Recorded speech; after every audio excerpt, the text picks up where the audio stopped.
B'siyata d'shmaya, we're going to learn Pesachim Daf Yud Aleph. We're going to start from the Mishnah, 10 lines from the bottom of Daf Yud Omid Beis.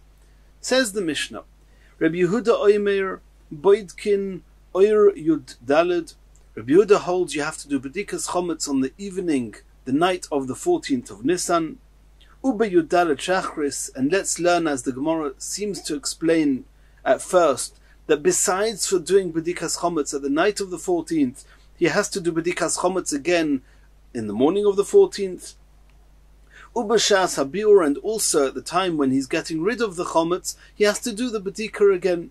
That's what it seems the basic reading according to the beginning of the Gemara. The Chachamim argue and say no.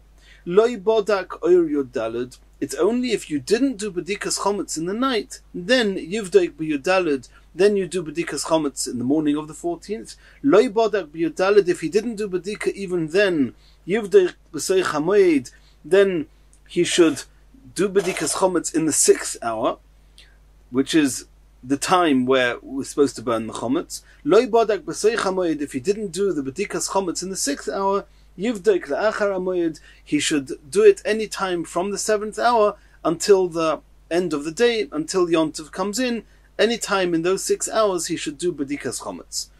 U'ma'asha Meshayer, assuming that somebody did B'dikas Chometz and he did it when he was supposed to do it in the night of the 14th, and he wanted to leave over some Chometz to be able to eat later on in the night or the next morning, because he's allowed to still eat Chometz until later on in the day. Then Yanichenu B'tzino, he has to make sure that the leftover Chometz is very well hidden and protected, Kedei shelo yeh tzarich b'dika acharov, in order that you should not have to do B'dikas Chometz again. And this is something that we discussed already on Daf Tes Omid Beis, exactly when we're afraid when you would have to do B'dika again. It's already been discussed. Says the Gemara, My Tamer de Rabbi Yehuda, what would be the source for Rabbi Yehuda that you have to actually do B'dikas Chometz 3 times? Rav Chizda, Rabbi Bar Huna, to Omer Tarvayu, they both said as follows: Keneged sholosh hashbosos shebatayra. There are 3 different expressions of hashbosa, of getting rid of the Chometz, or of distancing oneself from Chometz. One of them is lo yiroeh lecha Chometz v'lo yiroeh lecha so'ir, that Chometz should not be seen. The second one is Shivas Yomim So'ir Lo Yimotzi B'Boteichem, Chometz should not be found. And the third one is Ach Bayem Arishin Tashbisu So'ir B'Boteichem, you have to get rid of the Chometz, you have to burn it and destroy it. So you have 3 different terms. You have Re'iyah, Metzia, and Tashbisu, and those 3 are alluding to the 3 types, the 3 times you have to do B'dikas Chometz according to Rabbi Yehuda. Asks the Gemara, Mosev Rav Yosef, Rabbi Yehuda Omer, Kol sheloi bodak b'shleisha prokim alolu shuv einoi bodak. It seems from a brisa that Rav Yosef brought that Rabbi Yehuda holds that anyone that didn't do B'dika in any one of the 3 times, not all 3, any one of the 3 times, shuv einoi bodak. After that, after the 3rd time mentioned by Rabbi Yehuda, which is Shas Habiur, which is in the 6th hour, after that you don't do B'dika. Alma. So it seems from the words of Rabbi Yehuda, Mikan ve'elechu de pligi, they're only arguing whether one should do B'dikas Chometz after the 6th hour or not. Rabbi Yehuda says only b'shas habiur, only in the 6th hour, not beyond that. And the Chachamim say even after that you do B'dikas Chometz. And that's the whole argument, but they're not arguing whether you have to do 1 B'dika or 3 B'dikas. Marzutra Masnioch, Marzutra himself actually learnt as follows: Mosiv Rav Yosef, that Rav Yosef asked the question, and when in Rav Yosef's term and the way he asked the question, it was even more explicit that Rabbi Yehuda does not require 3 B'dikas. Rabbi Yehuda Omer, Kol sheloi bodak be'echad mishloisha prokim alolu. It's explicit that according to Rabbi Yehuda, anyone that didn't do B'dika in any one of these 3 times, either in the night or in the morning or in the 6th hour, shuv einoi bodak, doesn't do B'dikas Chometz afterwards. Alma, b'shuv einoi bodaku de pligi. So you see clearly that there's no argument as to whether you have to do 1 B'dika or 3 B'dikas. Everyone agrees you only do 1 B'dika. The question is just, do you do B'dika after the 6th hour or not? Elo Rabbi Yehuda Nami, Rabbi Yehuda agrees that Imloi Bodak Omar, that it's not you need to do all 3, it's Imloi Bodak. So when the Mishnah says that Rabbi Yehuda Omer, Boidkin Oir Yudalet, Uba Yudalet, it doesn't Uba Yudalet Shachris, it doesn't mean and also Yudalet Shachris. It means Im Loi Bodak, which is exactly the way that the Chachomim said, Loi Bodak Oir Yudalet, Yivdok Be Yudalet. And the whole machlokas is only whether, if you didn't do bedikas chometz, even in the 6th hour of the day, do you do bedikas chometz afterwards? And this is what the Chachamim are arguing. They're not arguing as to how many bedikas you have to do. They're arguing, Marosova Mikami Isura in, Rabbi Yehuda holds that before the Zmana Isur, which is before the end of the 6th hour, you do bedikas chometz, Bosu Isura loy, but after the time of the Isur, which is after the 6th hour, you no longer do bedikas chometz. Gezerah, why? It's a gezerah, dilma osi lemeichel minei, because maybe you're going to eat from it. Whilst you're doing bedikas chometz, you're actually going to eat from the chometz. So if you're eating the chometz whilst doing bedikas chometz in the night of the 14th, or in the morning of the 14th, or even in the 6th hour, push comes to shove, you're not allowed to eat chometz then, but push comes to shove, you've not transgressed a biblical issa. But after the 6th hour, it's also to eat chometz. Seriously also. And therefore Rabbi Yehuda says the best is, don't have anything to do with the chometz. Don't look for the chometz, and let's hope you don't come across any chometz. Rabbanon Sobri Loigos Rinon. The Rabbanon say that we're not afraid that he's going to eat the chometz whilst checking for the chometz, and therefore the Chachamim say that you can do bedikas chometz even after the 6th hour. And we're going to see later in the Gemara that the reason that the Chachamim are not Gozrinon is because they maintain that if what you're engaged in is actually looking for the chometz in order to destroy it, then there's no bigger recognition and a reminder than that not to eat it. I'm looking for the chometz because it's asa. I'm going to come and eat the chometz? Of course not. However, Rabbi Yehuda didn't agree with that, and he held that do not go looking for chometz once it's asa, because you may by mistake come to eat it.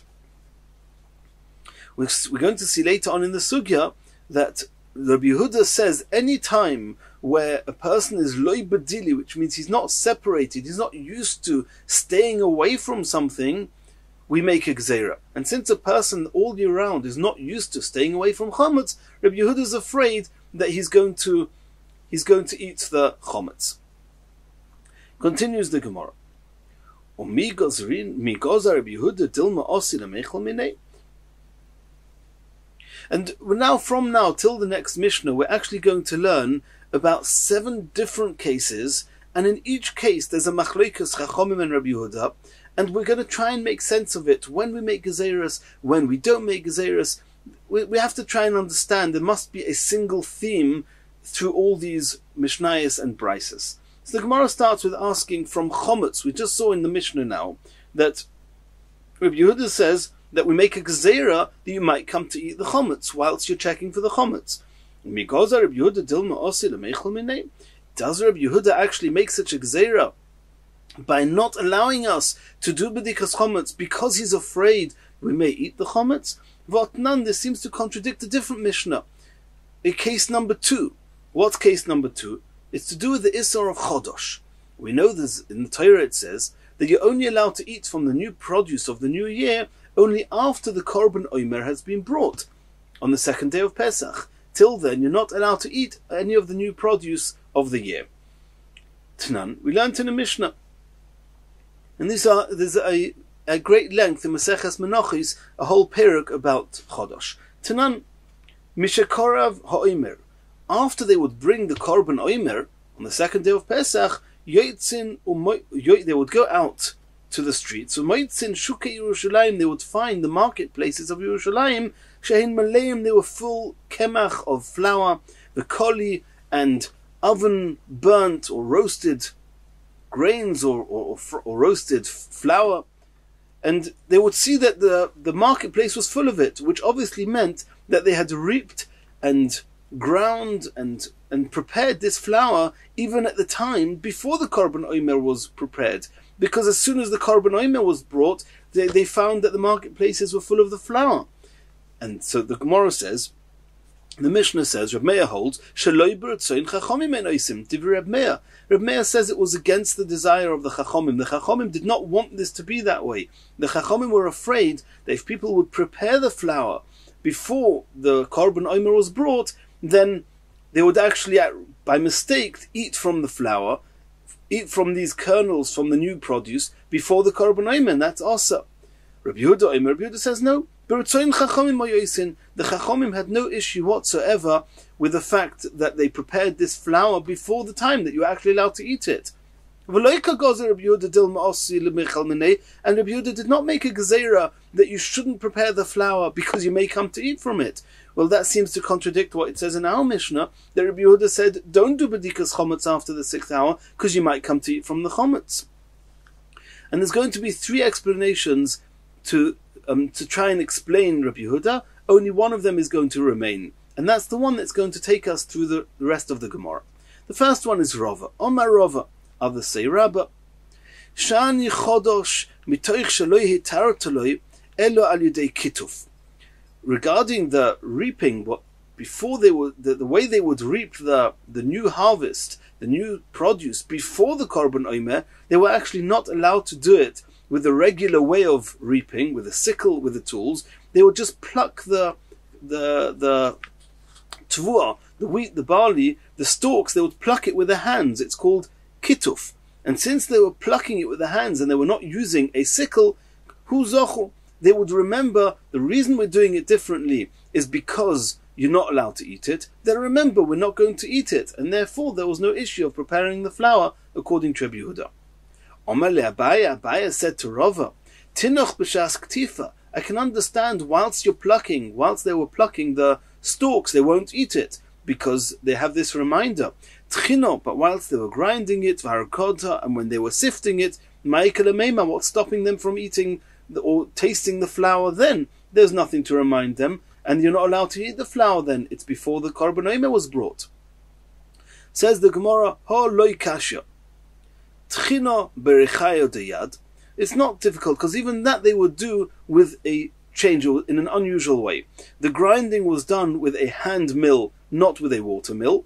And harakoda al gabe napa, they would do the sifting with the back of the sieve, not with the regular way of sieving, and therefore they would have a constant reminder, don't eat. Asks the Gemara, Elohadit nan, we learnt in the Mishnah, that koitzrin beis hashlochin v'shebema'amokim, avaloi goitchin, that, and this is learnt out in the Gemara Menachos, that the only places that they were also to reap the produce, the new harvest, in a regular way, with a sickle, with the tools they would use, is only in places that potentially they would bring the korban omer from there, the minchas omer from there. However, in the Beis HaShalochin, which are the irrigated fields, or the mamokim, or the fields in the valleys, where the produce was not such good produce there, and therefore they would never bring the minchas omer from there, and therefore they were allowed to cut down and reap the harvest normally. Avaloi goitrim, they were not allowed to stack up the harvest. That they were not allowed to do before the korban omer was brought. But over there, in those places, in the Beis HaShlochim and in the Mamokim, then they would cut regularly. What will be the reminder there? In the other places, they would be plucking the stalks, so we have a reminder. But in the Beis HaShlochim and the Mamokim, they had no reminder. Voikimnuk Rabbi Yehuda, and the Gemara Menachos Daf Ayin Aleph explains that Mishnah is actually the opinion of Rabbi Yehuda. So you see, Rabbi Yehuda himself, he allowed them to cut down regularly in the Mamokim and in the Beis HaShlochim, and he wasn't afraid they were going to eat. Ma'ikal Meima, what are you going to say? Why? How are you going to explain there the difference between chodosh, that they were not afraid that they would eat, and chometz, that they were afraid? Elo Oma Abaya says that the difference between chometz and chodosh, according to Rabbi Yehuda, is not like Rava wanted to say, that with chodosh there was a shinui, it was done in a different way. No, Abaya's got a different explanation, and that's the one that's going to stand. Chodosh bodil minei. With chodosh, a person is separated from it, he's detached from it the whole year. Everybody knows the new produce starts growing, no one is allowed to eat it, and therefore he won't come to eat it until the minchas omer has been brought. Chometz, however, regarding chometz le bodil minei, people are not separated, they're not detached from it, they eat chometz the whole year round, and therefore Rabbi Yehuda was anxious to make sure that nobody should chas v'shalom eat the chometz after the Zman Isser, so he said, better do not do the bedikas chometz after the 6th hour. Omar Rava, Rava asked on Abaya, the Rabbi Yehuda ad Rabbi Yehuda kasha, the Rabbanon ad Rabbanon loy kasha. So I understand, you had a contradiction in Rabbi Yehuda. In the Mishnah by Chometz, Rabbi Yehuda says, don't do B'dikas Chometz after the 6th hour, you may come to eat it.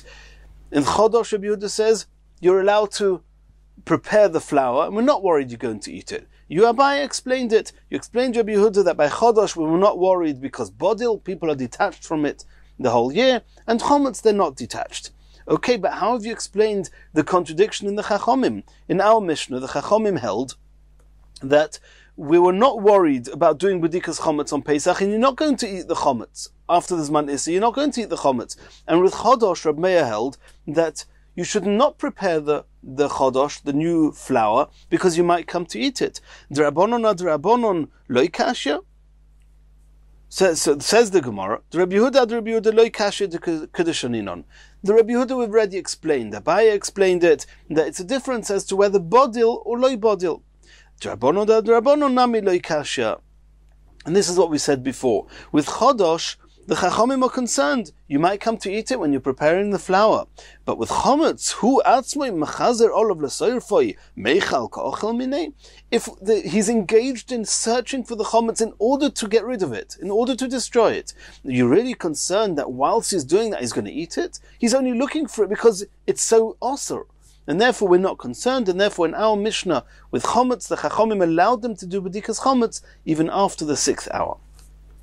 Rav Ashi Oman, this is Rav Ashi suggesting a third explanation, that there should be no contradiction in Rabbi Yehuda between Chometz and Chodosh. Rabbi Yehuda loy kasha, kemach v'kolitnan, we're talking about kemach, which is flour, and koli, which has been an oven burnt or roasted flour or grains, and they're not edible. They're not edible, so there's no concern, no one's going to eat them. And the Gemara says, Hadar Rav Ashi badutahi. So exactly what baduta means is not so clear. In other places the Gemara uses the term barutahi, but either way the Gemara says that the Rav Ashi's explanation is not valid.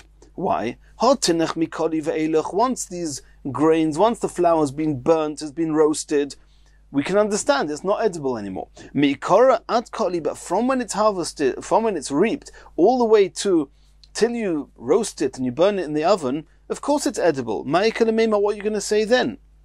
Are you going to say that he holds like Rava said at the beginning, that they were reaped by plucking, not by cutting? The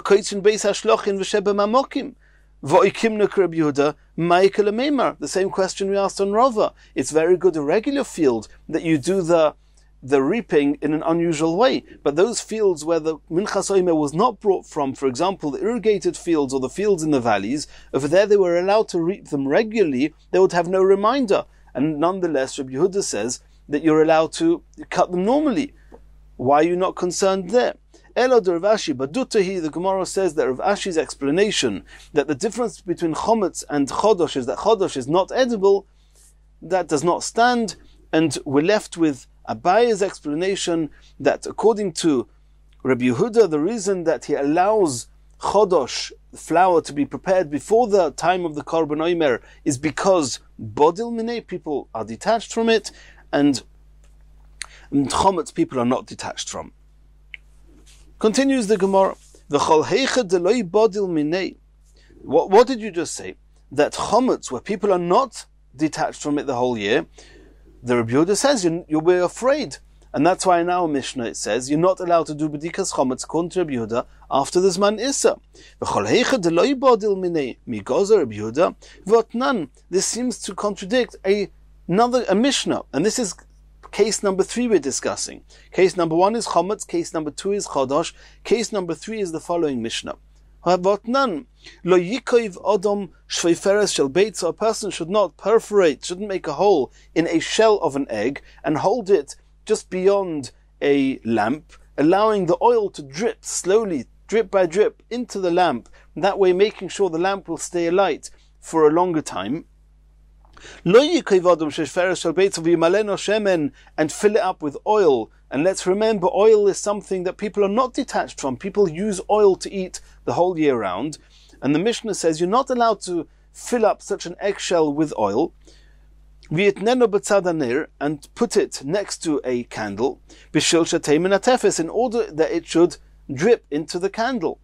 V'afilu yishal cheres, and even if it's made of earthenware, you're also not allowed to do it, because we're afraid that you're going to take some of the oil from the candle, and you want to take it off in order to eat from it and to use it. And taking oil away from a lamp, or oil that's there in order to be lit, and you minimize the amount of oil, that's compared to extinguishing, and it's also.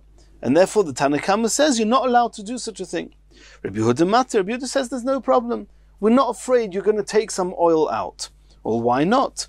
Over there, it should be the same as chometz. The same way as people eat chometz the whole year, people use oil the whole year.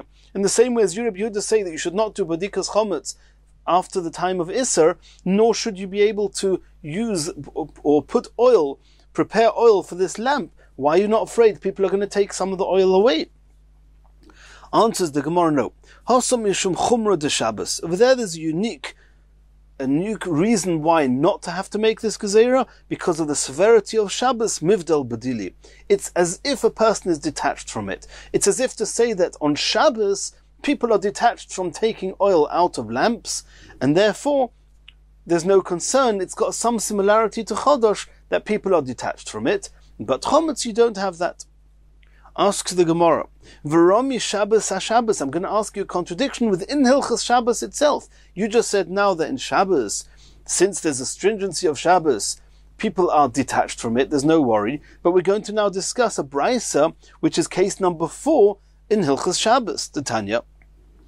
Chevel deli, the rope of a pail, shenifsak, that got torn, and they want to now use this pail to draw water. Lo yehei koishrei, you're not allowed to make a knot on Shabbos. And a knot is typically something which is there, which is left permanently. Kosher is one of the lamates melachas. Elo oinvoi. The Chachamim say you're allowed to make a bow. A bow is not one of the lamates melachas.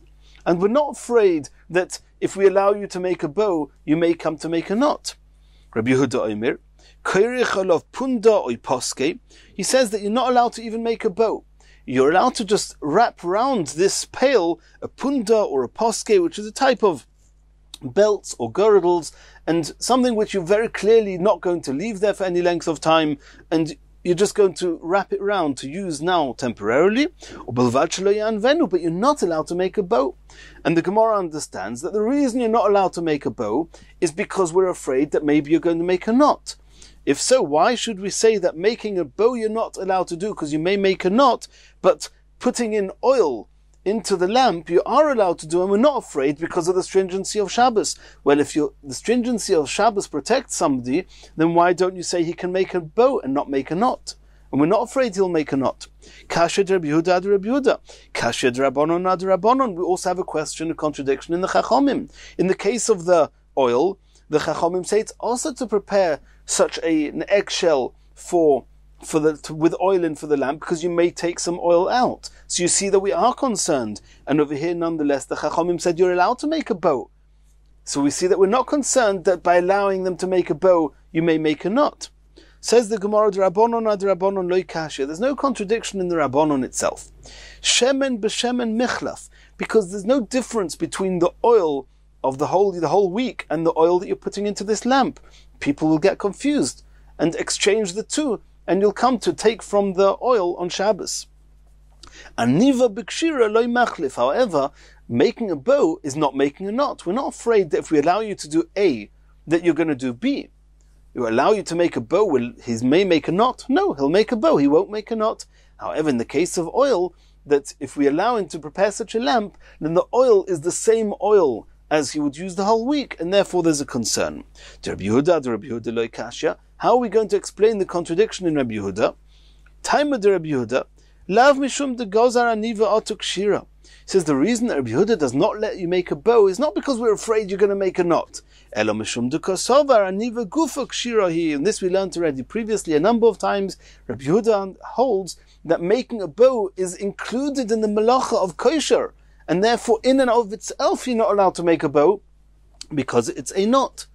And therefore everything is clear. And therefore we understand why Rabbi Yehuda does not let them make a bow, even though he does let them prepare such a lamp. Continues the Gemara Veromi Rabbonon Arabonon. We're now going to ask a contradiction in the Chachomim themselves, and this is going to be source number 5. Titnan, we learned in the Mishnah, Koishrin Dli, one's allowed to tie a pail, beposke, with a type of a belt, avaloi bechevel, but not with a rope. The Rabbi Yehuda matir. Rabbi Yehuda says you're allowed to tie the pail even with a rope. Asks the Gemara, chevel demai, what type of rope are you talking about? Ilema chevel d'alma, are you talking about a regular type of a rope? That they're arguing if you're allowed to make a knot, koishrin, you're allowed to make a knot with a pail on Shabbos. Rabbi Yehuda matir, could it be that Rabbi Yehuda allows you to knot a rope? Kesher shel kayomahu, making a typical knot is a knot which is going to stay there permanently. It's one of the lamates malachos. Of course, Rabbi Yehuda is not going to allow that. We take it for granted that that knot in the rope for this pail is going to stay there. It's a kesher shel kayoma, a permanent knot. It's one of the 39 malachos. Ela pshita, it must be the gardi. We're talking about a weaver's rope, which is not a rope that can be used for any length of time. It can just about be used once here to draw some water. And therefore Rabbi Yehuda says it's definitely not a kesher shel kayom, it's not a fixed knot, and therefore Rabbi Yehuda says you're allowed to use it. You're allowed to make such a knot. The Gozer Rabbanon, however, the Chachomim said you're not allowed to use not such a rope, even a rope, a weaver's rope, because they were Gozer chevel de gardi or to chevel de alma. They were afraid if we allow you to knot a weaver's rope, you may come to knot a regular rope. And that's going to be an issue because making a knot with a regular rope is seriously osa.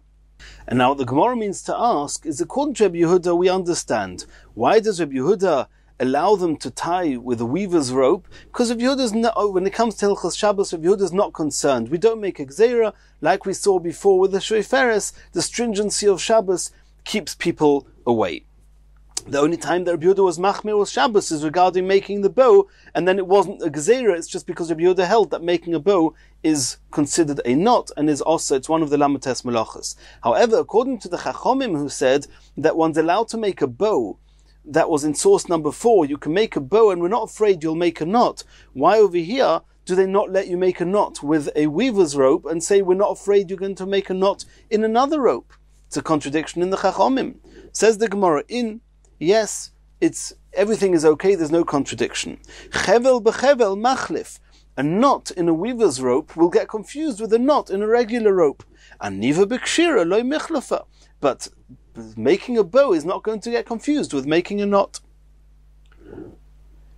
And Rashi here explains that once we've got to this point, the Rabbonon, right across all the sources, the Rabbonon hold anywhere where one thing could get confused with another thing, we make a gzeira. And therefore the Chachomim say that a niva, a bow, will not get confused with a knot. It's okay. A chevel bechevel, making a knot in a weaver's rope and making a knot in a regular rope is something that can get confused with. Oil, regular oil, and the oil used in a lamp is michlef, can get confused, and therefore it's asa. The flour before the korban omer and the flour after the korban omer is something that can get confused with. However, Rabbi Yehuda says the determining factor is whether it's bedeli or not bedeli. Anything that a person is not separated from, is not detached from the whole year, those are the cases that we make a gezerah. Continues the Gemara, and we're now moving on to source number 6. V'chol heicha de bodil minei lo gozer Rabbi Yehuda. Are you saying that any time where a person is not detached from something, for example, chometz, according to Rabbi Yehuda, he says you're not allowed to do bedikas chometz after the 6th hour because you may eat the chometz, loy bodil, because you're not separated from chometz the whole year round, you eat chometz.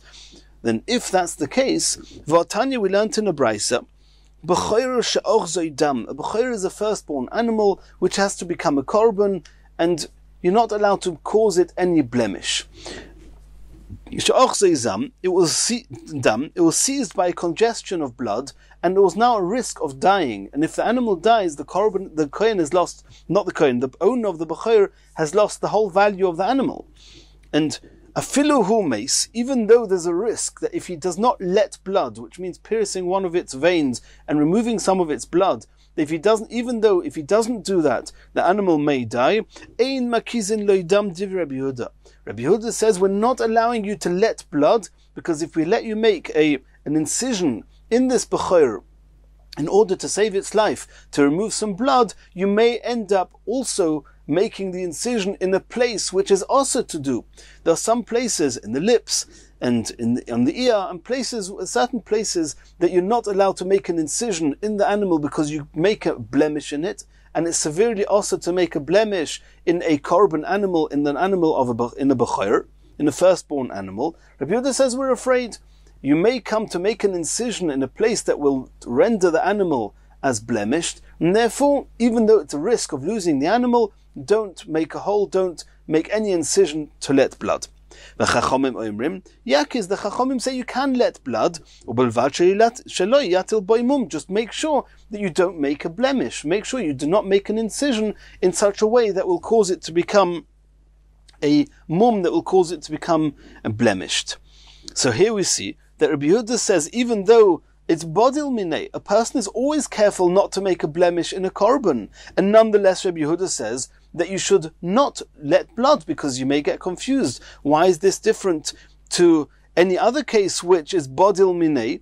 Like Rabbi Yehuda said before in the case of chodosh, Rabbi Yehuda said there's no issue with preparing the flour before the korban omer was brought, because people, they know we don't eat chodosh. The whole year we don't eat chodosh until the korban omer is brought. Here also, why don't we say, according to Rabbi Yehuda, that we know that you never make a blemish in an animal, and therefore let them take blood, let them let blood, and not be afraid that he's going to make an incision in a place that will render it a blemish. Answers the Gemara, Hasam mitoich she'adam bohul al mamoinoi. A person is in turmoil, he's in anguish, he's stressed, he's about to lose his animal, it's very valuable, it's very expensive, he's going to lose it, and therefore, Omrinon, we say that Isharisa loy b'mokim she'einoisin baimum, osilemevet b'mokim she'oisin baimum. If we allow him to go anywhere near the animal and make an incision, he's going to be so confused and panicked that he's going to end up making an incision even in a place that will cause it to be blemished. Even though normally a person wouldn't do such a thing on a korban, on a hektish animal, we know that we don't make a blemish. But here he's so panicking to save his animal, he may come to get confused. V'rabonon, and the Chachamim, they say you are allowed to let blood. They say the opposite. Kolshkin, if you're not going to allow him to let blood at all, osilemevad, he's going to end up being so panicky, he's going to think, oh, there's no difference where you make an incision, it's equally osir or equally mutter, or it's all the same, and he's going to be so desperate to save his animal, he's going to end up making an incision and making the animal blemished, making a mum. And therefore the Chachamim said, rather we make it clear that you are allowed to let blood, just make sure you do it in a place that's not going to render the animal as a mum. Continues the Gemara. And this is now coming to source number 7. We just said now, according to Rabbi Yehuda, you're not allowed to let blood from this animal that's been seized by a congestion of blood, the bechor, because we're afraid that since he's bohul, he's panicking about his money, he may end up making an incision in a place that will render it a balmum. Does Rabbi Yehuda hold of such a concept that a person would lose himself when trying to save his money? What none we learned in the Mishnah. Rabbi Yehuda Omer, Ein mekadrin habehema b'yom tov. On Yom Tov, if an animal got very, very soiled, and when an animal is very soiled, it weakens the animal and it causes the animal pain.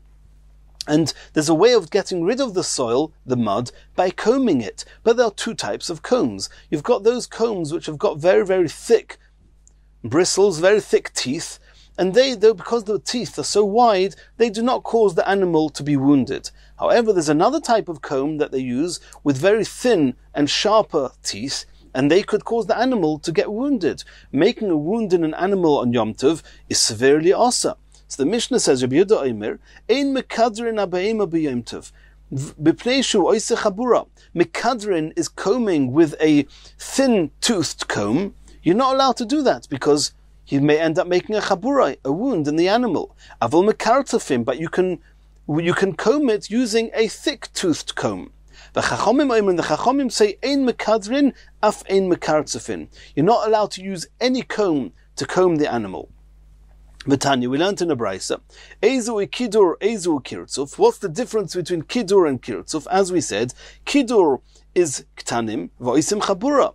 The kidur is the comb with the smaller, the narrower, sharper teeth, and they make a wound in the animal. Kirtzuf gedolim, but kirtzuf is using a comb with thicker teeth, larger teeth. Ve'oisim chabura, they do not make a wound. So you see that according to the Chachomim, you're not allowed to comb in any way the animal. We're afraid you may end up combing the animal with a type of a brush that will cause a wound. But Rabbi Yehuda says you're allowed to do it with a mekartzafin, with a comb that's not going to wound the animal. But over here also, he's afraid for his animal. His animal's in pain, his animal's getting weakened. Why don't we say Bahul al Mamoinoi? And if you allow him to use one comb, maybe he'll use a different comb. Like Rabbi Yehuda said by the Bechor, you're not allowed to let blood at all. Maybe you shouldn't allow him to comb the animal at all. Answers the Gemara, Hasam di ishavikle mayis. In the case of the Bechor, if you don't do anything, it's going to die, the animal. And therefore, Amrinon Adam Bahul al Mamoinoi. There Rabbi Yehuda says a person is panicking. And therefore, we mustn't let him go anywhere near the animal.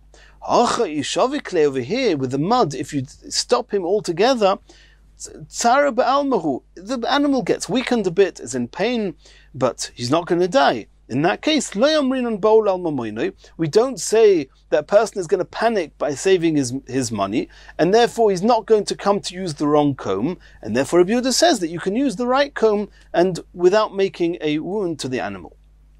Continues the Gemara.